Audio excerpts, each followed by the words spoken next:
Sejam muito bem-vindos e bem-vindas a mais um episódio do Gestão de Pessoas, o programa de entrevistas que traz para você os principais cases, tendências e boas práticas de RH do momento. Nesse mundo cada vez mais automatizado por máquinas, computadores, totens, o trabalho humano parece estar cada vez mais destinado a se concentrar na parte criativa, analítica, empática. Mas como ensinar nossos colaboradores e como nós mesmos começarmos a pensar e nos relacionar com qualidade em um mundo onde somos educados a copiar e decorar conhecimento? Um dos caminhos que mais tem se mostrado promissores para isso tem sido usar as metodologias ativas de treinamento. E por esse motivo, no programa de hoje, nós vamos conhecer o que é esta metodologia, qual sua importância para os treinamentos e como usar ela com maestria. E nossa convidada para isso é a Fernanda Centurião, professora, consultora e especialista em metodologias ativas de aprendizagem.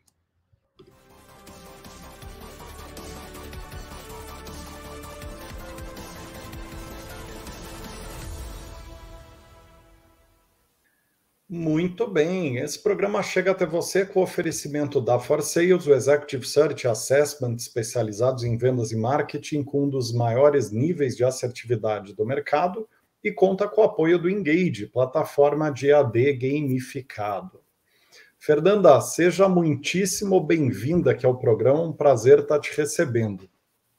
Muito obrigada, estou muito feliz de estar aqui e espero que a gente tenha um bom papo aí pelos próximos minutos. Obrigado mesmo. Nós que agradecemos. Estou bem entusiasmado aqui com esse tema que eu acho fabuloso, né? Ele é encantador, né? Acho que seria a palavra correta, né? Que é o tema da educação. Com certeza. Fernanda, para a gente começar a nossa conversa, conta um pouquinho sobre você e sobre teu trabalho com as metodologias ativas, para a gente garantir que todo mundo que esteja acompanhando o programa tenha um pano de fundo tanto sobre você quanto sobre o teu trabalho com o tema. Tá certo, Rodrigo. É até interessante, assim, porque ocorreu uma certa transição de carreira muito relacionada com isso, então é bacana começar dessa forma. Bom, então, não vou citar muito idades aqui, tempos de formação, tá? Mas alguns bons anos atrás, a minha formação inicial, ela foi toda na área da saúde, né? Eu sou farmacêutica de formação inicial, e fiz mestrado, doutorado em neurociências, e durante esse tempo eu me preparei toda para seguir uma carreira acadêmica, né? Me tornar professora, pesquisadora, mas com foco, né, nessa área mais relacionada a neurociências.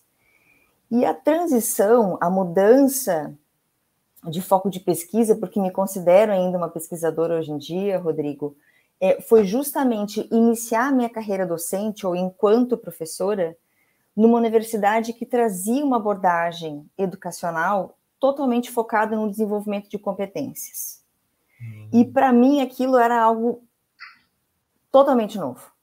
Eu já tinha terminado o doutorado, já estava com uma carreira acadêmica um tanto consolidada, mas sempre tinha passado por processos absolutamente tradicionais de aprendizagem.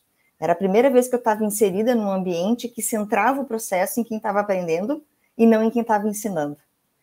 É uma universidade que fica na Serra Carioca, a Unifeso. Tem o curso de medicina deles, ele é baseado na aprendizagem baseada em problemas. A gente pode conversar um pouquinho sobre isso, nessas denominações, no decorrer do nosso papo, mas eles têm esse currículo há muito tempo, já bem estabelecido, há mais de 20 anos. E quando você inicia uma carreira lá, você recebe toda uma preparação para atuar, né, dessa forma, porque até pouquíssimo tempo atrás não se escutava falar sobre isso e nós saímos dos nossos doutorados com uma abordagem totalmente tradicional da educação. E aquilo abriu uma nova porta para mim,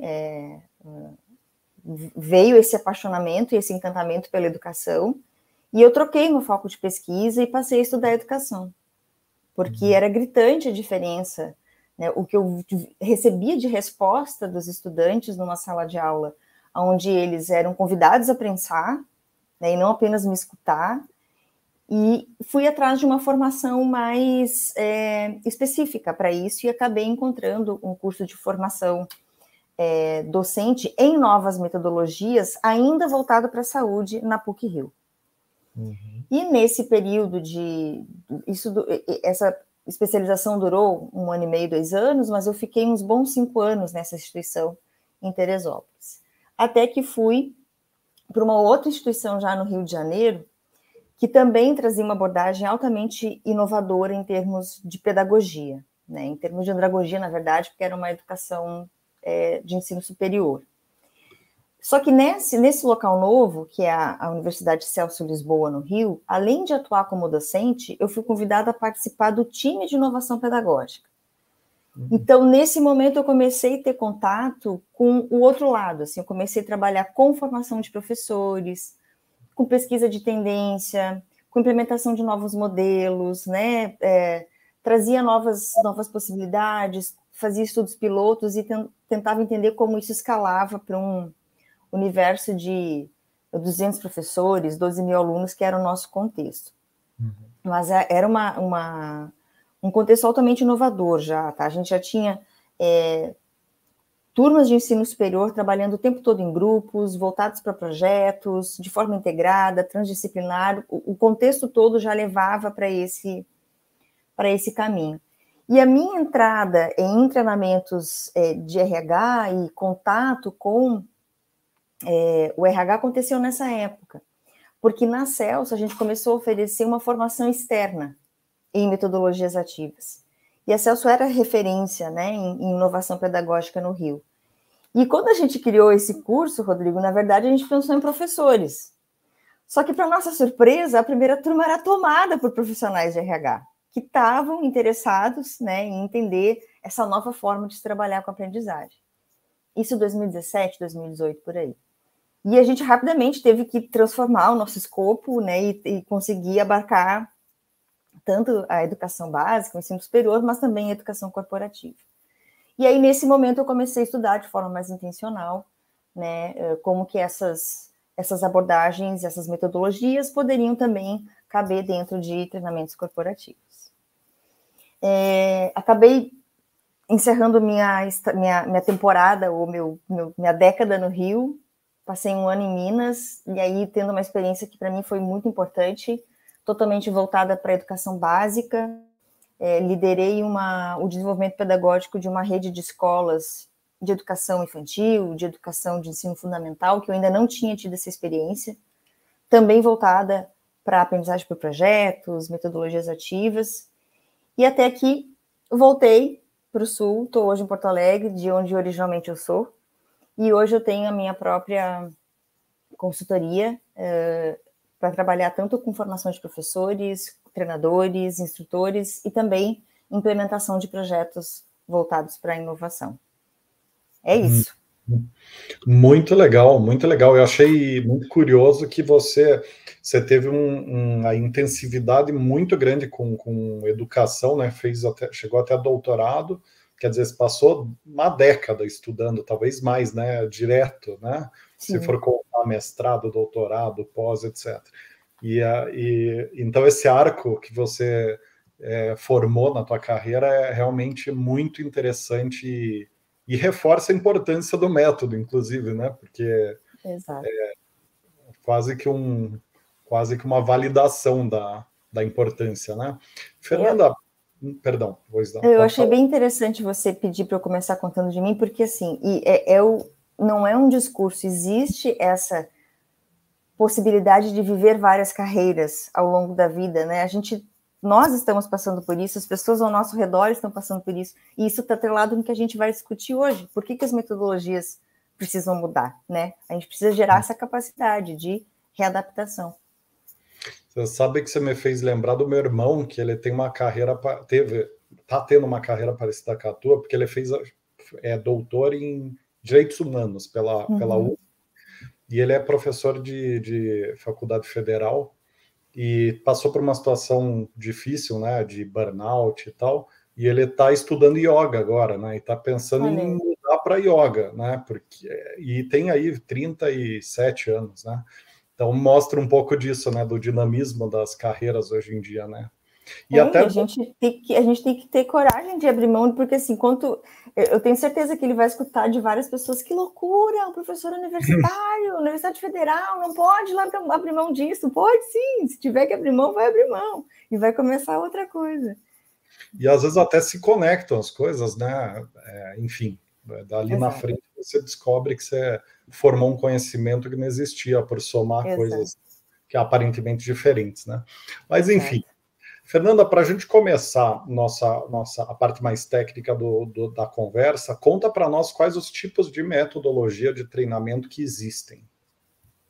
Beleza, Rodrigo. Acho bem interessante assim, a gente, de repente, começar pensando no próprio significado da palavra metodologia, né? Se a gente pensar que é uma derivação de método, a gente tem que pensar sempre nisso como o caminho ou uma via para se chegar a algum resultado desejado, né? Então, a gente está falando o tempo todo de processo. E por que eu faço questão de dizer isso? Assim, porque eu, enquanto uma pessoa que tem uma educação formal e muito baseada em literatura, nunca consegui deixar de ser pesquisadora, né? Nem tudo é método, né? Existem abordagens, existem modelos, né? Existem frameworks que acabam levando para uma aprendizagem mais autônoma. Mas quando a gente pensa em metodologia, a gente pode elencar dois grandes grupos. Aquelas metodologias tradicionais ou convencionais, que são basicamente centradas no instrutor, ou seja, quem está aprendendo escuta, lê, ouve, e esse é um processo muito passivo, né? E a gente tem as metodologias que são centradas em quem está aprendendo e no processo ativo que ela vai exercer durante o aprender. Por isso que a gente coloca nesse guarda-chuva as metodologias ativas. E aí, dentro dessas metodologias ativas, existem várias. E a gente pode pensar em algumas que são mais conectadas com a educação corporativa ou não, né? No meu entendimento, dependendo da intenção, tudo se conecta, porque tudo é passível de adaptação, certo? Hoje já se fala muito nas metodologias ágeis também, aplicadas num contexto de educação. O Scrum pode ser adaptado para a aprendizagem. Eu tenho uma certificação no EduScrum, né, que é uma abordagem criada por Willy Wijnants, que é um holandês, e ela é fantástica para essas abordagens de fato que dão mais autonomia para quem está aprendendo. Mas a gente também não pode deixar de pensar em modelos, como, por exemplo, o ensino híbrido, focado muito na sala de aula invertida. A gente não pode deixar de falar de gamificação, uma super tendência que pode ser conectada com as metodologias ativas, e o próprio microlearning, ou a microaprendizagem, que para a educação corporativa a gente não pode deixar de pensar firmemente nessa possibilidade hoje, né? A gente trabalhar com os microconteúdos, com os micromomentos, para adaptar à nossa rotina, né? Nossa necessidade diária. Uhum. Então, pelo que eu entendi bem, né, tem esses grupos ativo e passivo, né? E Isso. Tem algumas abordagens que vão se utilizar mais ou menos de um método, que é essa questão da metodologia ágil, do EAD, do presencial, que usa um percentual do ativo ou do passivo. Perfeito. Perfeito. Inclusive, dentro de uma mesma metodologia ativa, podem haver momentos totalmente de acesso à informação, que são muito mais passivos, né? Então, por exemplo, você vai ter um momento prévio, onde o colaborador ele vai ler, ele vai acessar vídeos, mas vai haver um momento onde ele vai ser convidado a participar de discussões, de debate, de atividades de análise, de reflexão, a partir daquele momento mais passivo. Mas isso está dentro de uma metodologia que, no todo, é chamada de ativa, né? Maravilha, maravilha. Agora, fazendo um contorno em relação à metodologia ativa especificamente, conta um pouco do que torna ela tão importante para o processo de aprendizado e por que ela está no centro das atenções de quem estuda a pedagogia e o aprendizado, não o ensino, né, que é diferente, né? Quer dizer, para quem quer realmente que alguém aprenda, por que ela está sendo tão aderida e tão amada hoje, né? Perfeito. Bom, se existem vários ganhos, mas, na minha opinião, assim, qual é o principal? É, de fato, o desenvolvimento do que a gente chama de aprendizagem autodirigida. Autodirigida, ou seja, você tem uma autodireção no teu processo de aprendizagem. Ou seja, essas metodologias proporcionam o quê? Que os indivíduos eles se tornem conscientes do seu próprio processo de aprendizagem. A própria diferença que a gente fez aqui, tá? Do método passivo e do método ativo. Quando tu está passivamente só assistindo uma aula, né, ou assistindo um vídeo, ou escutando um podcast, você muito provavelmente não tem noção de fato de o quanto você está aprendendo, o quanto você está desenvolvendo, ou qual seria a melhor forma de aprender. Enquanto que essas metodologias ativas te colocam a colocar em prática o que você aprende, né, através de exercícios de escrita, de fala, de debate, de reflexão. Então, quando você precisa colocar em ação, colocar em prática o que você aprende, você toma consciência do que você sabe, do que você não sabe, do que você ainda precisa aprender, e você vai criando estratégias para isso. Né? É um processo que a gente conhece também como metacognição. Quando a gente dá essa possibilidade para as pessoas, enquanto estão aprendendo, elas pensem, a gente consegue tornar esses indivíduos aptos a aprender cada vez mais. Né? E aí a gente conversou sobre isso já hoje aqui. O teu texto introdutório falou de um mundo totalmente dominado por tecnologia, onde as capacidades humanas são aquelas mais valorosas, né? E a gente precisa conseguir se adaptar a todas essas mudanças constantes. Então, é esse próprio processo de saber como a gente aprende e controlar o nosso processo de aprendizagem que é o ganho principal da utilização dessas metodologias ativas, certo? E assim, por que agora a segunda pergunta que você fez, né? Por que se fala tanto nisso hoje? Hoje a gente vive numa época que o principal capital de uma organização, de uma empresa, é o conhecimento que ela possui. E onde está esse conhecimento?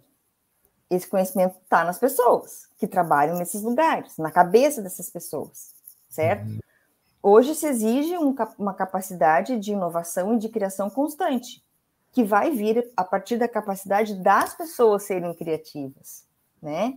Então, a questão é essa, assim, eu tinha, nessa minha especialização da PUC, tinham vários professores com anos de carreira fazendo essa especialização. E aí, daqui a pouco, numa discussão, uma professora levantou a mão e falou assim, mas eu não consigo entender. Por que a gente está falando sobre isso? Porque o homem chegou na Lua aprendendo do modo tradicional. Sabe que funciona? É claro que funciona, mas a época é outra. Não basta mais a gente só aprender conteúdo. Nós temos que ser pessoas flexíveis e capazes de viver num ambiente complexo, certo? E é isso que a metodologia tradicional sozinha não dá conta. Você sabe que tem uma curiosidade gigante aqui com uma questão, né? A ciência já comprovou que o raciocínio lógico ele é a base de um executivo de alta gestão de sucesso, né? Tem uma correlação muito direta entre lógica e alta performance. Quanto mais alto na pirâmide você sobe, mais correlação existe. Consequentemente, a gente aqui adota isso nos nossos processos seletivos para clientes, né? O teste de lógica é mandatório por ter esse componente validado. Ele é o único teste, ele é o teste que tem mais contundência, mais capacidade comprovatória. Ao mesmo tempo, Fernanda, é interessantíssimo o teu ponto, porque a gente conhece muitos profissionais com lógica altíssima que não sabem pensar. E aí forma um gancho muito interessante com o que você falou, porque quer dizer, são pessoas que têm uma massa cinzenta, uma capacidade de raciocínio gigante, e elas não conseguem criar nada, elas não... Desculpa, né? Acho que eu exagerei um pouco. Elas têm uma capacidade criativa baixa, elas são pouco participativas nessa construção de conhecimento das empresas, nessa adaptação das empresas ao mundo novo.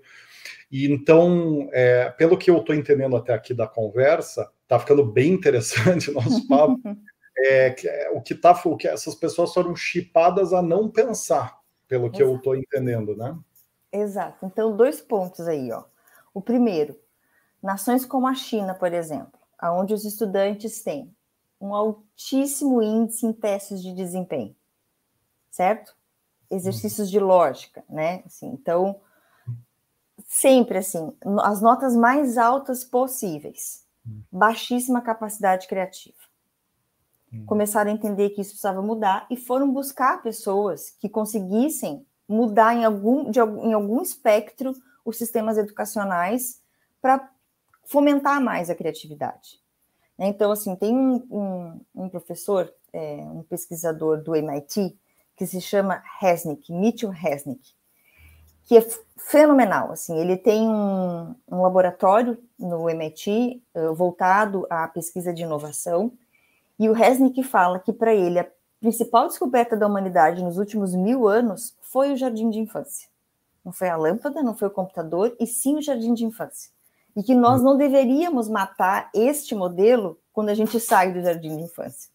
A gente deveria propiciar esse estímulo constantemente.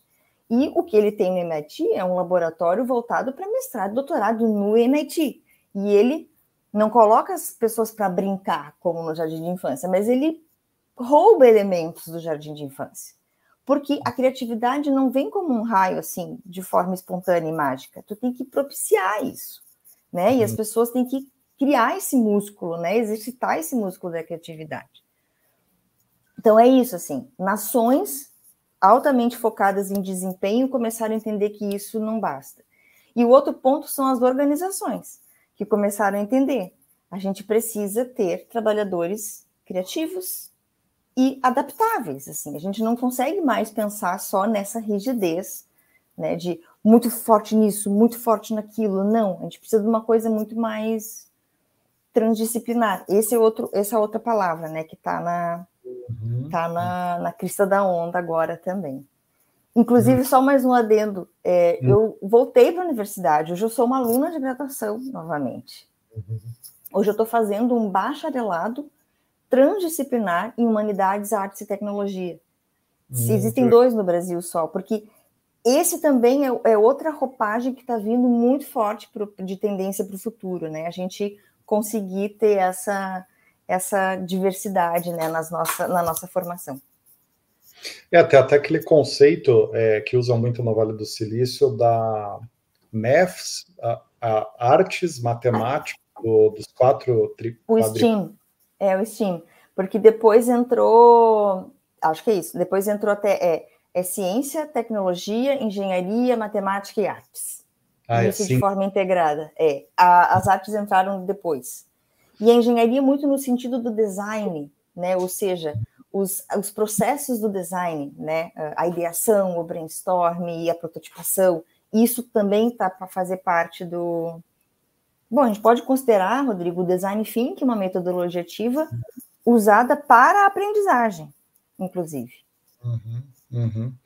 Interessantíssimo, né? O papel nosso como executivo, ele deixa de ser entrar numa reunião e pensar logicamente, analiticamente, e passar a conseguir ter uma visão ampla e até abstrata sobre coisas que não existem para poder construir conhecimento, né? Então, acho que isso que você trouxe, para mim, fez bastante sentido, porque eu vejo esse desafio muito nas nas reuniões mesmo, né? Como Sim. Você é exigido a pensar no novo, não replicar o velho, né? E a gente é ensinado a replicar o velho, né? Nas nossas ensino tradicional, né? E é por isso que eu gosto tanto de método, porque não fica delegado à sorte que o processo criativo aconteça, né? Existe uma estrutura para isso. E o mais lindo é que, tudo bem, o método ele está muito focado em resultados muito específicos, mas aprende a fazer o método, né? E depois que isso virou uma rotina e um hábito, você começa a ser maleável, você começa a adaptar mais o método, mas o método ele te dá um caminho, não dá aquela sensação assim de perda de tempo, estou fazendo uma coisa por fazer, uma brincadeira. Não, ele consegue trazer uma estrutura para um processo de criatividade. Então, por isso que sou muito fã de métodos. Muito bacana. Ele dá um contorno necessário para o abstrato ser concreto também. Exato. Ele diz assim para as pessoas o que se espera que elas façam, né? ele diz uma temporalidade, ele traz uma possibilidade de passo a passo, né? Então, assim, é importante isso, né? Ainda mais quando tu tem você está num ambiente onde isso não é costumável, então você começa a fazer isso até que isso se torne de fato um hábito ou algo na cultura daquele local. Uhum. Muito bem. Fernanda, agora entrando na parte mais diretiva aqui do conhecimento, que é alguns exemplos de exercício ativo. Tá? Então, eu queria que você explicasse para nós o maior número possível de exercícios ativos que você consegue pensar, para que a pessoa que esteja nos acompanhando consiga entender quais são as possibilidades que existem de envolver as pessoas na própria busca e absorção do conhecimento, né? Perfeito, Rodrigo. Assim, ó, existem diferentes metodologias. Eu vou citar só nomes, tá? Para a gente não vou me aprofundar, mas a gente tem existe uma possibilidade muito grande de fazer uma pesquisa a respeito desses métodos e me coloco à disposição também. Mas, por exemplo, nós temos a instrução por pares, que é conhecida por peer instruction, a gente tem aprendizagem por problemas, nós temos aprendizagem em equipes, a gente tem o Jigsaw, que está sendo cada vez mais utilizado no contexto corporativo, mas todas essas metodologias, elas acabam trazendo exercícios ou ações que acabam sendo costumeiras, como, por exemplo, escrever, discutir, pensar de forma significativa sobre o tema que está sendo abordado, refletir ou dar sentido sobre algo que você aprendeu, né? Não é aprendeu, vai embora e nunca mais pensa nisso, não. Esses métodos proporcionam esse exercício de reflexão. Outro exercício é conectar o que você está aprendendo, as ideias novas que estão surgindo com a tua vida profissional, no contexto de força de trabalho, né? A capacidade de você prever o que vai acontecer, prever o que pode acontecer a partir de questões problematizadoras. Importantíssimo, outro exercício ativo, para tu conseguir aprender algo novo, recuperar o que você aprendeu anteriormente. Então, esses métodos, eles também separam momentos para isso. Outro exercício ativo é comparar, contrastar conceitos que sejam semelhantes ou não. E o principal, né, que a gente acabou de conversar agora, é a própria construção ou criação de algo novo a partir de algo que se está aprendendo. Acho que essas são as principais ações ativas, né, que a gente pode exercer. Muito legal, muito legal. Inclusive, isso me fez lembrar do episódio 101 lá com o Bruno Rabin, que falou sobre metodologias de aprendizado, né? Onde ele fala de uma muito maior taxa de absorção de conhecimento e de retenção de conhecimento ao longo do tempo através dos processos participativos. Quer dizer, a metodologia ativa, ela absorve e retém muito mais conhecimento ao longo do tempo, segundo as pesquisas, né? Perfeito, não tem maneira melhor de aprender do que explicar algo. Você colocar nas suas palavras algo e explicar para alguém é a melhor forma de aprender e mais, de saber se você sabe. Aqui, voltando naquilo que eu comentei anteriormente, a aprendizagem autodirigida, ou seja, quanto mais você fala sobre o que você está aprendendo, mais você tem noção de o quanto você sabe. E você vai criando as suas próprias metas, né? Do que aprender e como aprender. Muito bacana. Fernanda, agora, quanto que você recomenda de uso do método ativo e do método passivo, ou se você recomenda conciliar? Fala um pouco dessa intersecção entre os métodos. Certo. Agora eu vou trazer um conceito que talvez tenha que ter um outro programa para falar, tá, Rodrigo? Mas ok, acho que não tem como entrar nesse assunto, porque acho que esse é o gargalo, certo? O que diz qual método é utilizado e qual proporção é a intencionalidade, certo?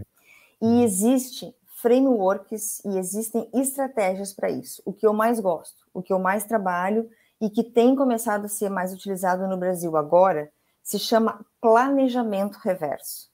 E ele vem do backward design, que foi criado lá na década de 90 por dois educadores americanos, o Wiggins e o McIntyre. O que ele quer dizer? O que basicamente esse framework nos diz? A gente sempre começa pela intenção, pelo resultado. O que eu preciso que essas pessoas aprendam? A partir da identificação desses objetivos de aprendizagem, é que eu vou determinar o quanto de metodologia passiva ou ativa eu vou utilizar. Então, eu não consigo te dizer uma regra fechada. A questão é essa, assim, ó. O que essa pessoa ou que esses colaboradores precisam aprender necessita de que eles debatam, que eles reflitam, que eles resolvam problemas, que eles respondam questões desafiadoras? Se precisa, se é uma habilidade mais complexa, você vai ter que colocar metodologias mais ativas. Agora, se é algo mais simples, né, e que uma boa aula expositiva, uma boa videoaula gravada resolva, ok. É isso que determina, na verdade, a tua intenção pedagógica, o que se necessita aprender. Perfeito.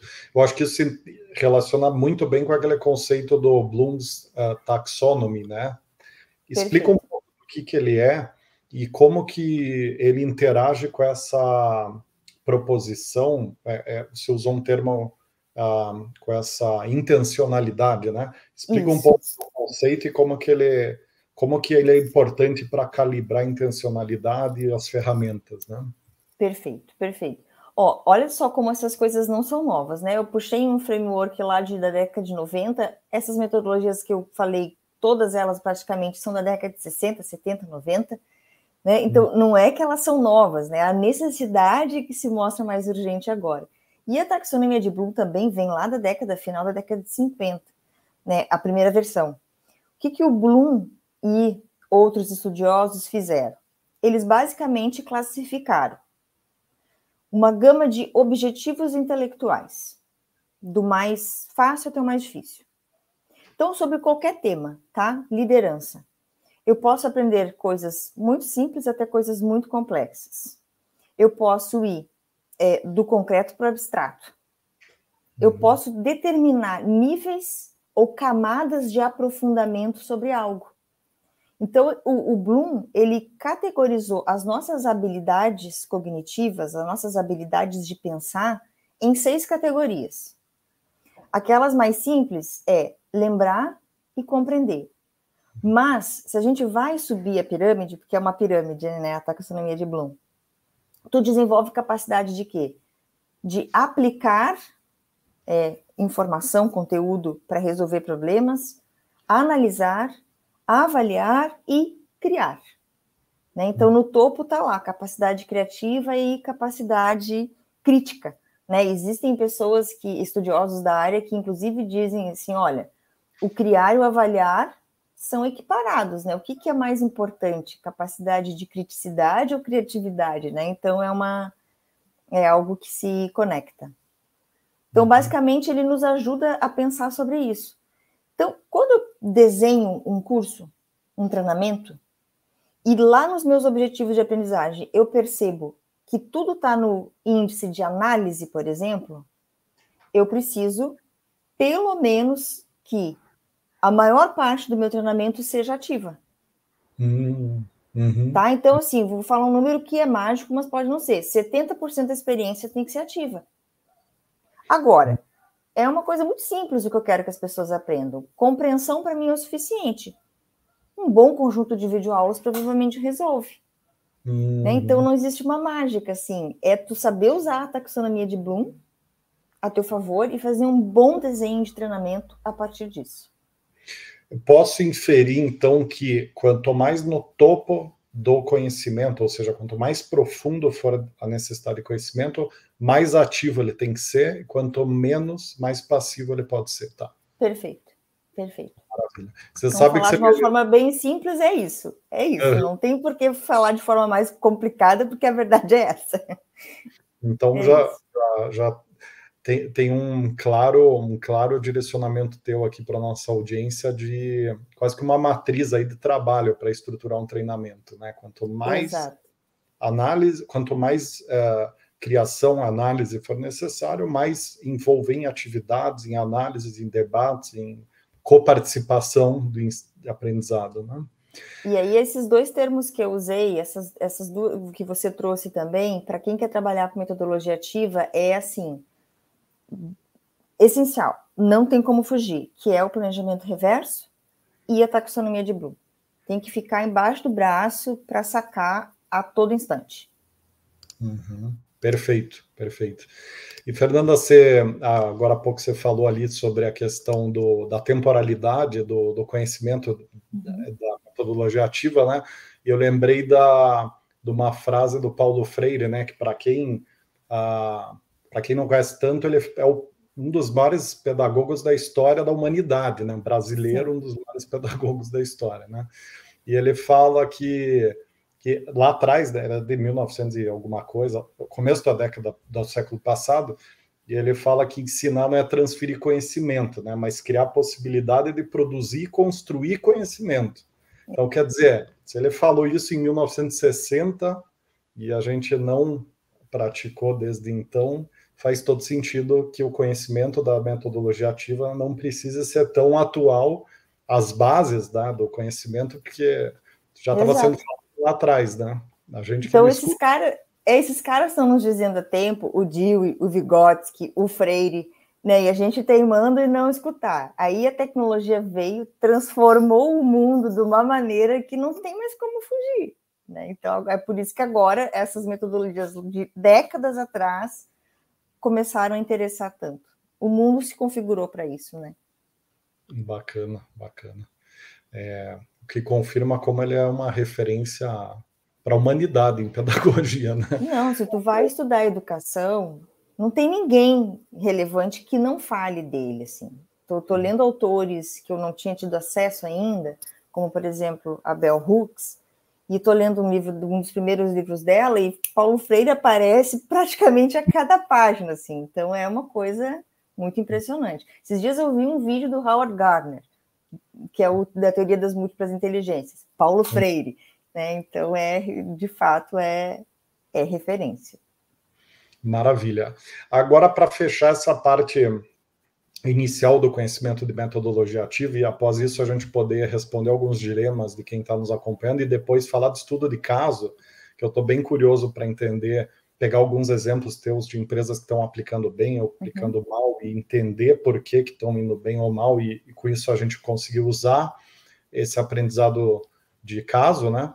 Mas antes disso eu queria te pedir para dar algum exemplo de fluxo de treinamento que consegue conciliar muito bem esses métodos, ativo e passivo, ou até, se você preferir, falar um fluxo de treinamento lá no ápice do conhecimento, quer dizer, que aborda a última parte da taxonomia, né?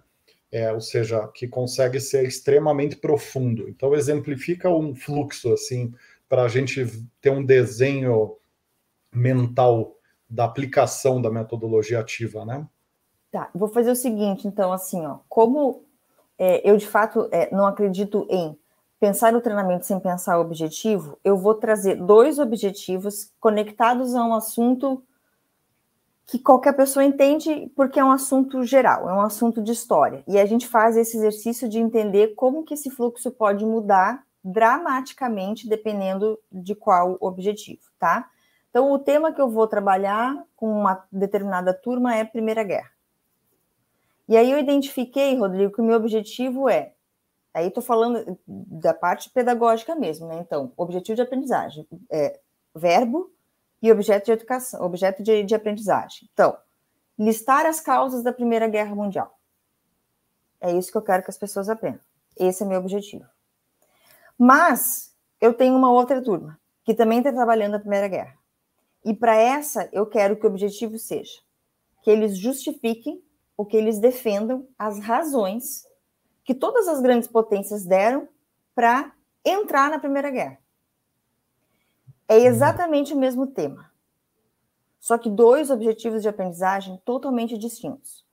Pessoal que tem áreas de atuação diferentes, trabalha com venda, trabalha com marketing, trabalha com liderança, trabalha com treinamentos técnicos, vai conseguir fazer esse exercício pensando num tema segurança do trabalho, vai conseguir fazer esse mesmo exercício com qualquer tema, porque isso vale para qualquer área de conhecimento.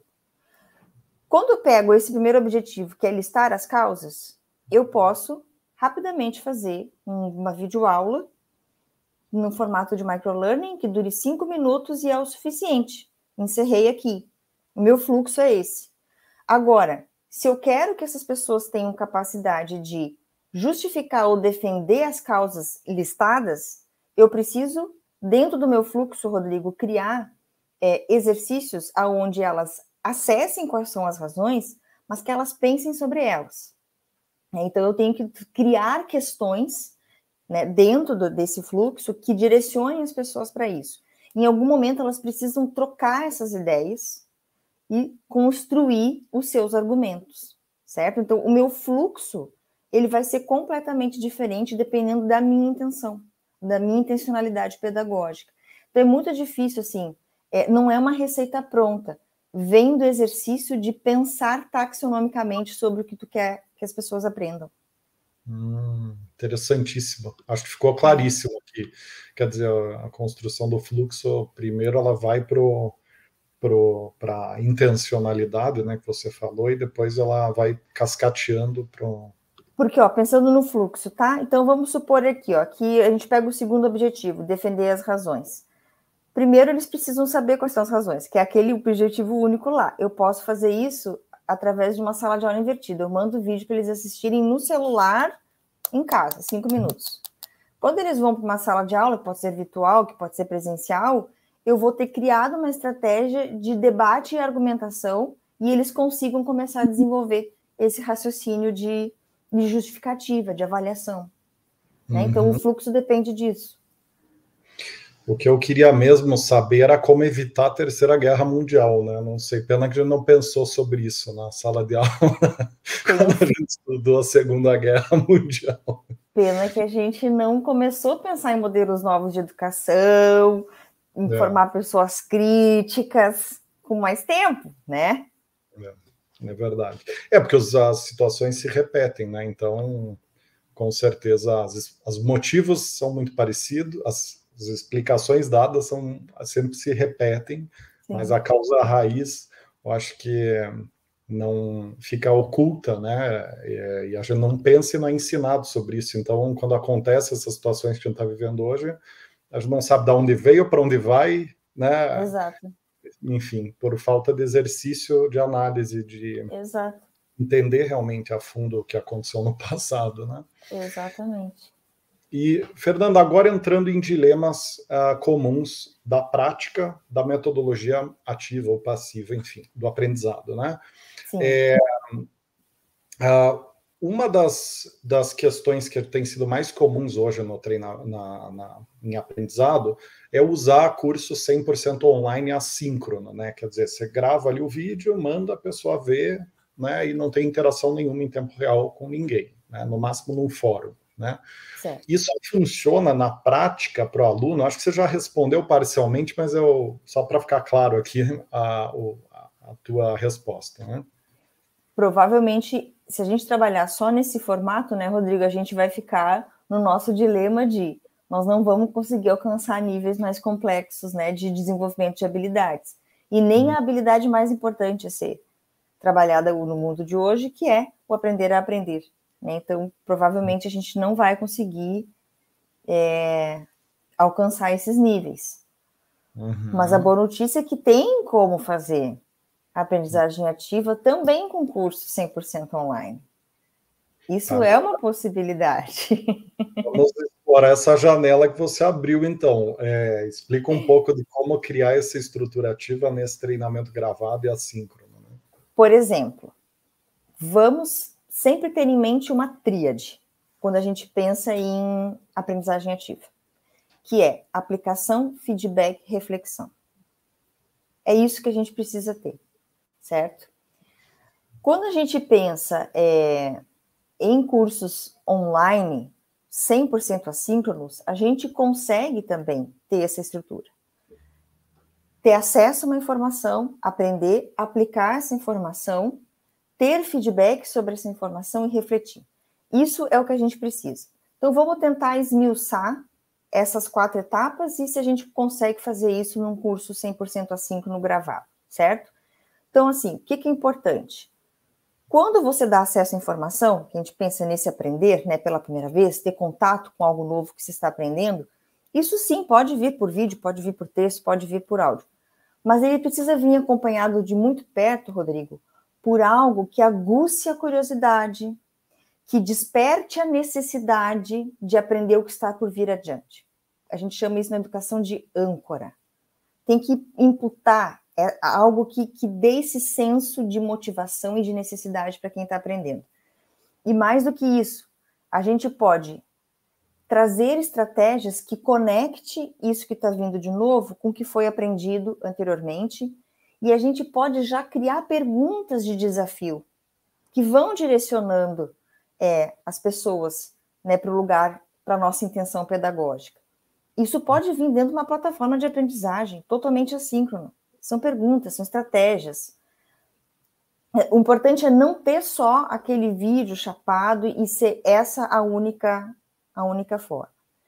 E a gente pode ir para um processo dentro de qualquer um LMS, uma plataforma de aprendizagem, onde a gente conecte essas videoaulas, por exemplo, com a aplicação do que está sendo ensinado nas videoaulas.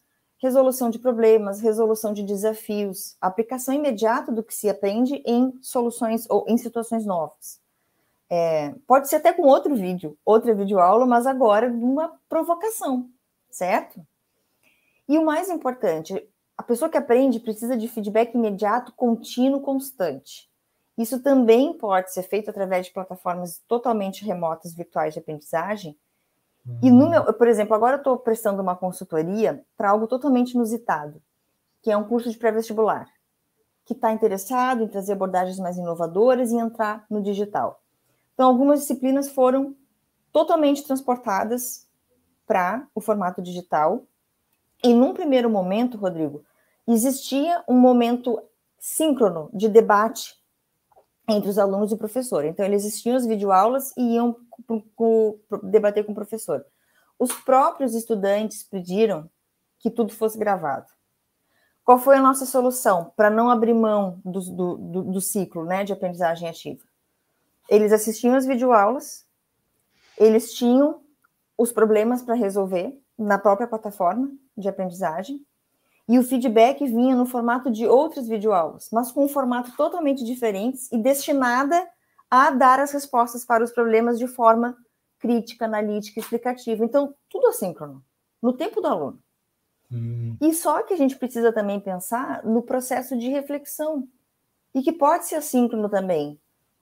Um diário, alguma ferramenta de autorreflexão, onde a pessoa consiga, né, extrapolar aquilo para a vida real dela, para o contexto profissional dela. No nosso caso lá, passar na prova do vestibular, passar no Enem. Então, assim, num primeiro momento parece que não é possível. Desde que a gente pense nessas quatro etapas. Aprender, performar ou aplicar, ter feedback e refletir.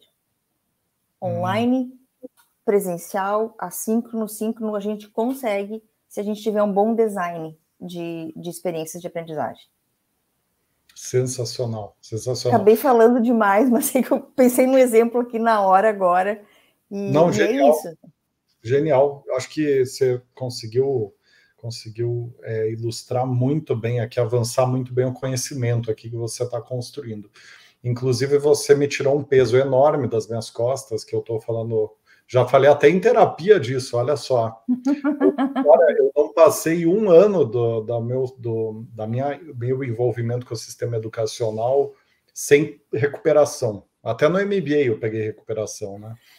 E, meu Deus, eu tinha um peso na consciência tremendo, porque eu estudei que nem um louco para o vestibular, assim, nossa, acho que da minha sala, acho que eu fui o que mais estudou. E minha nota não foi uma maravilha, eu tirei 5,9 na Federal do Paraná aqui, né? Sim. Então, acho que tem pessoas que realmente sofrem muito com o sistema educacional, eu fui uma dessas pessoas, então está tirando um peso das minhas costas, psicológico aqui, de puxa, acho que o sistema de ensino não evoluiu também, né? Gente, Rodrigo, é isso, as pessoas não dão possibilidade de revisão, né? Não faz parte, e tem que fazer. A pessoa tem que saber quando ela erra, por que ela erra, e ter a chance de revisar constantemente esse processo. Não, o nosso sistema educacional, ele não dá a chance de errar. Quando a gente erra, a gente é punido com uma nota baixa e a gente não avança no ciclo, sabe? Então, é muito mais do que a metodologia ativa, é o que está implicado por trás, né? E parece que quando você quer pensar na sala de aula, você perde o fio da meada, né? Porque você pega uma informação valiosa, começa, que eu acho que era o meu problema, eu começava a processar aquilo ali, pensar sobre, e a construir pontes de, puxa, mas espera aí, puxa, que interessante, isso aqui se conecta com aquilo ali lá. É isso, a gente Aí eu não voltava para a aula, eu já estava na metade da aula, eu estava teorizando, eu estava com outra linha de raciocínio, e aí não copiava na minha mente o conhecimento. Exato. Na ponta, né? Perfeito, a gente não dá tempo para as pessoas pensarem. Quando eu faço formação de professores, eu sempre pergunto, me digam um dia que algum aluno levantou a mão e disse para vocês, professor, me dá um tempo para pensar?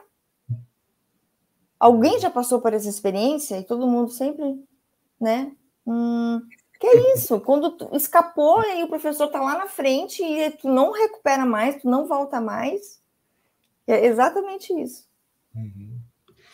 Fernando, agora entrando em estudos de caso, para a gente conseguir dar um contorno sobre alguns cases que são referência no assunto, né? Tá. Para começar, na tua opinião, quais empresas são referência em uso de metodologia ativa e por quê? E aí conta para nós como que funciona na prática o aprendizado destas empresas. Certo.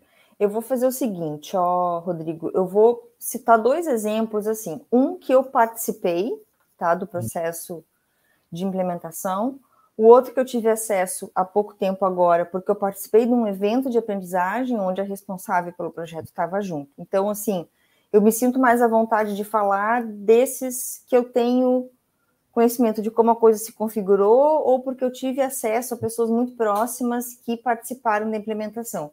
Porque senão eu tenho medo de ficar muito no, eu escutei falar que faz, ou, né, enfim.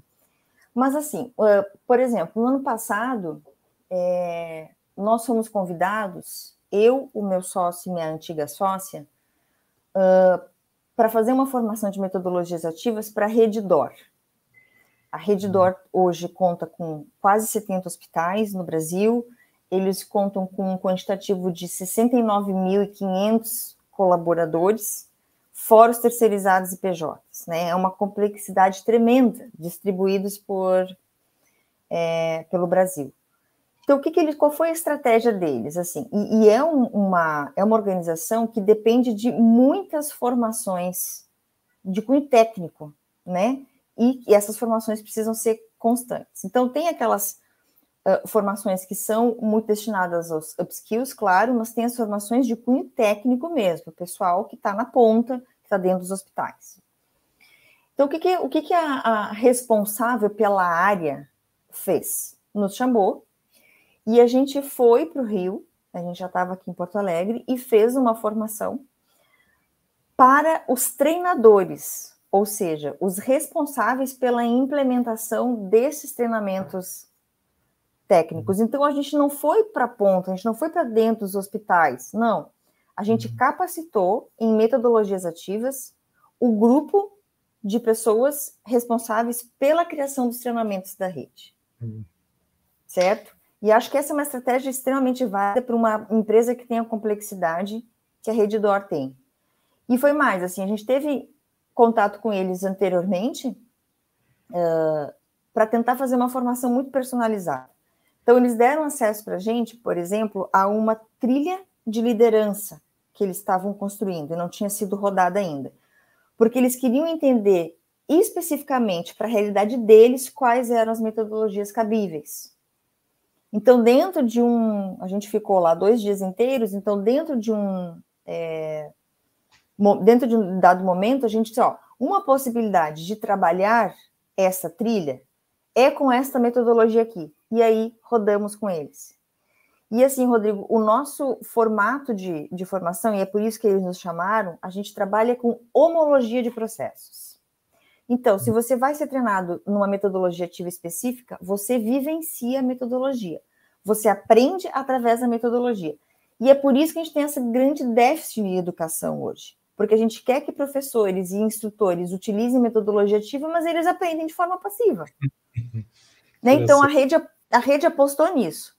Os treinadores vão aprender vivenciando a metodologia ativa e depois vão ter ferramentas para criar os seus treinamentos a partir de metodologias ativas. E olha, foi novembro do ano passado, constantemente eles entram em contato, agora a gente vai rodar tal metodologia, a gente está com uma dúvida aqui, como é que a gente faz, aprimoramos a trilha, e tem sido uma troca bem bacana nesse sentido. Certo? Muito bom. Muito bom. E o outro case não está tão relacionado, Rodrigo, com a questão de método, mas sim com essa mudança mais drástica de mentalidade. Ano passado, não, gente, olha.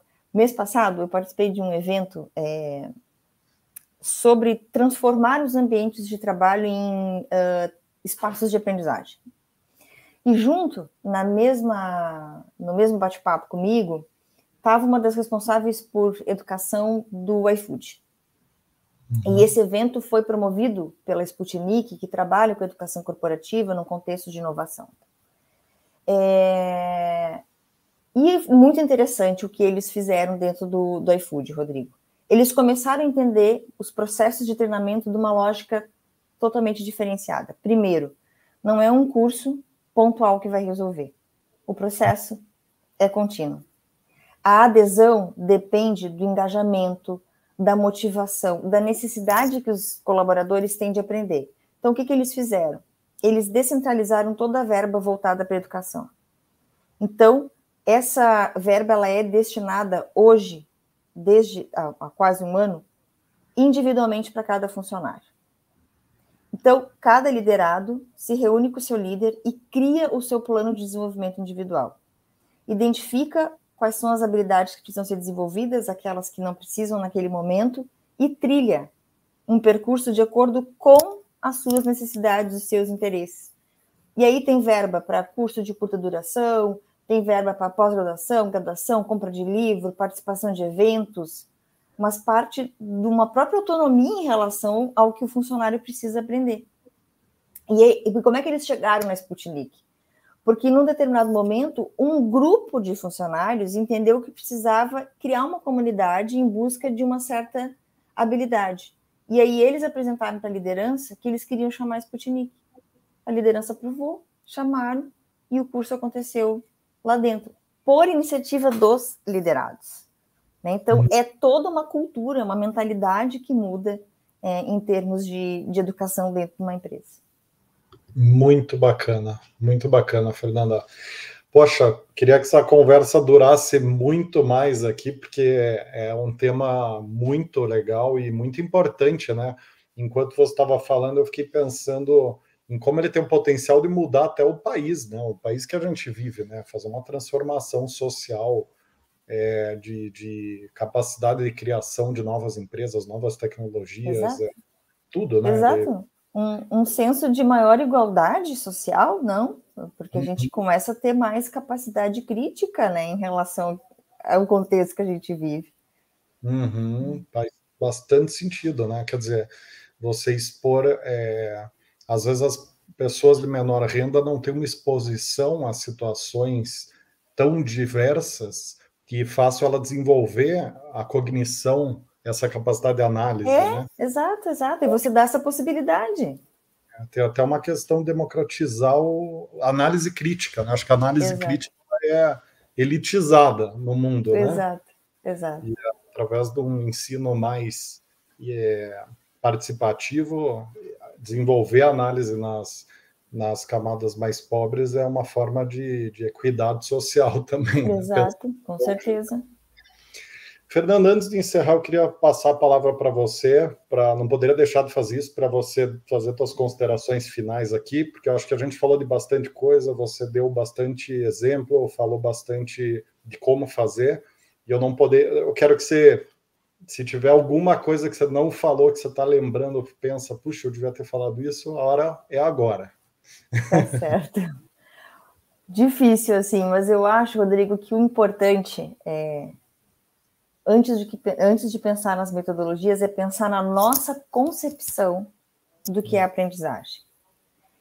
Essa é a verdadeira mudança que nós, que trabalhamos em todos os contextos que envolvem educação, e aqui a gente está falando, né, de educação corporativa, é a gente precisar trabalhar isso, né, de fato, o que é aprender e o que é aprender nesse mundo complexo, contemporâneo, né, que está posto hoje, e a gente pensar que a verdadeira transformação da força de trabalho, ela vai depender da gente conseguir traduzir em fazer aquilo que a gente aprende. Então, acho que a principal questão é essa, sim. Genial, acho ótima reflexão final e no cerne do problema aqui, de fato, né?